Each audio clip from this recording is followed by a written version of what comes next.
Now, obviously, we had the huge title fight on Saturday, which Jan came out on top and somehow still doesn't manage to grab as many headlines as he probably should. But he came out after and obviously sort of very typical Jan, very respectful, not sort of slighting anyone or putting them down, made a call out of saying, well, I wouldn't even call it a call out. I'd say a polite invitation to a title event for Glover Texeira. Texeira? No one makes it easy for me in the UFC. I hate it. All these exotic names. So exotic. Who is currently sitting number one contender with a 32-7 professional record, and who is also 41 years of age. And he's got 18 knockouts, 9 subs, and 5 decisions. So he pretty much shows that he can take it wherever he wants. And on top of that, he's actually coming off a 5-fight win streak. And amongst that, you got wins with Anthony Smith and Thiago Santos as well, who fought the other day, which is highly, highly impressive. And one last thing, just to sort of speak to how impressive this fella really is he was on a 15-fight win streak before he even got into the UFC. 15-fight win streak, which is very, very impressive. He's very, very experienced as well, like super experienced. So that is a good fight. I like that fight. I'm not sort of jumping out of bed on Saturday morning when I know that fight's in the evening. Do you know what I mean? But I will watch it. It'll be a good fight. It'll be a competitive fight. I think it's a good matchup for Jan, if I'm being honest. What are your thoughts? I think, to be honest, like you said, first and foremost, I don't think there was anywhere else to go with that title contender. Yeah.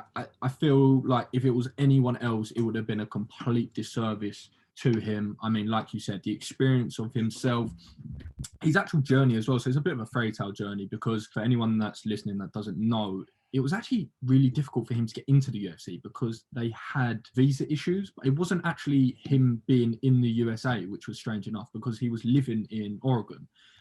But he actually had like strange visa issues of him fighting in the UFC. So he couldn't actually get in the UFC, hence why he had such a long career before he even got in there. That's why I said about his 15-fight win streak. So he's grinded and like crawled his way to the top. And I think there's no one more deserving in that division than him at the moment. And I think it's coming at a really, really nice time for him as well. I think obviously he's moving towards the end of his career. You've had Jon Jones, which has left the top spot, who's been dominant for majority of his career in the lightweight, in the light heavyweight division, who he's also lost to. So I think the pieces are falling into place really nice for him, and I think for sort of his time.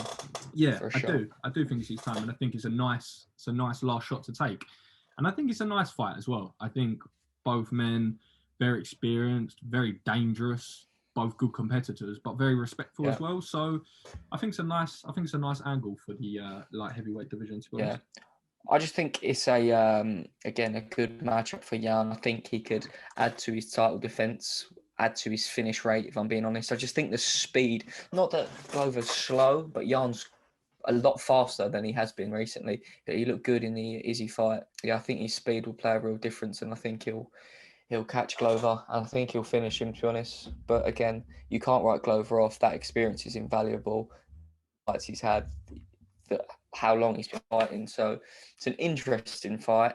Maybe not the most exciting title fight we've ever seen, but what I would say is, in terms of if I was to predict the outcome of it, and I'm sure we'll do a video where we get into it all and dissect it a little bit more. But what I would say is, if I was looking at this fight before the Izzy fight, I would say it'd be pretty even. I would sort of fancy either one. I'd say it could go either way. We both know what sort of accomplished, well-rounded fighters they are, and we both know they're very, very powerful, who can just switch it off in a second. So I would have said it would have been a bit of a toss-up. But having said that, off of his fight on Saturday, and like I said on the previous video, I don't think he'll get enough sort of appreciation for this, but I just honestly thought it was such an impressive performance, and I think that title defense against someone like Izzy, I think has just propelled Jan, and I wouldn't be surprised if we saw maybe a 4-fight win streak from here on out. Yeah, good it's couple Jan's of defenses. time. Polish Power's time.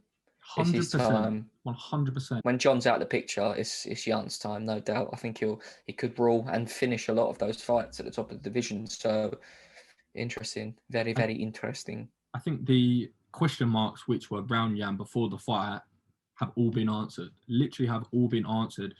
And you even saw his experience in that fight as well with when it comes down to his takedowns. He timed them perfectly. He weren't just shooting on Izzy in the sort of first, second round, just erratically, which maybe could have been, some people may have thought could have happened. Timed it perfectly. Yeah. And if you listen to Izzy actually talk about them, and you talk about Eugene was actually doing an interview after, and he said he's never seen any takedowns like that on Izzy, anyone get them so deep. So, and he said after the fight, actually, Izzy was saying how impressive they were. So I just think I think it's his time. I think it's his time. That being said, there is a but. There is one thing that we are going to do. And what is that thing? We're going to find out. We're going to find out. That's the beauty of it. Love from Casual's Corner.